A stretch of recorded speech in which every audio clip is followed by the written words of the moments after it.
திமுக ஆட்சியில் பொதுமக்கள் அனைவரும் கொந்தளிப்பில் இருப்பதால் அதிமுக பாஜக கூட்டணி வெற்றி பெற வேண்டும் என்கிற எண்ணம் மக்களிடையே எழுந்திருப்பதாக கூறியுள்ள எடப்பாடி பழனிசாமி 2026 சட்டப்பேரவை தேர்தலில் அதிமுக கூட்டணி மகத்தான வெற்றி பெறும் எனவும் நம்பிக்கை தெரிவித்துள்ளார்.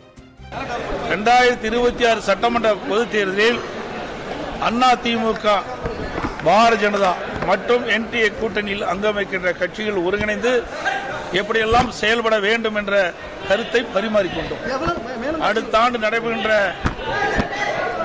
தமிழகத்தில் நடைபெறுகின்ற சட்டமன்ற பொதுத் தேர்தலில் அனைத்து இந்திய அண்ணா திராவிட முன்னேற்ற கழகம், பாரதிய ஜனதா மற்றும் தேசிய ஜனநாயக கூட்டணியில் அங்கமைக்கின்ற கட்சிகள் ஒருங்கிணைந்து மக்கள் விரோத திமுக ஆட்சி அகற்றப்பட வேண்டும். அதற்கான திட்டங்களை நாங்கள் இப்பொழுது ஆரம்ப கட்ட பேச்சுவார்த்தை நடத்திக்கின்றோம். இன்றைக்கு தமிழகம் முழுவதும் மக்கள் ஒரு கொந்தளிப்போடு இருக்கின்றார்கள். இந்த ஆட்சியை, திராவிட முன்னேற்ற கழக ஆட்சி அகற்றப்பட வேண்டும்.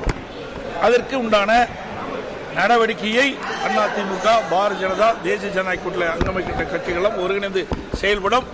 அடுத்த ஆண்டு நடைபெறுகின்ற சட்டமன்ற தேர்தலிலே அதிமுக, பாரதிய ஜனதா தலைமையில் அமைக்கப்பட்ட கூட்டணி மிகப்பெரிய வெற்றி பெற்று ஆட்சி அமைக்க என்பதை தெரிவித்துள்ளது. முன்னதாக செய்தியாளர்களிடம் பேசிய தமிழ்நாடு பாஜக தேர்தல் பொறுப்பாளர் பியூஷ் கோயல் 2026 தேர்தலில் திமுகவை அதிமுக கூட்டணி வீழ்த்தும் என கூறினார்.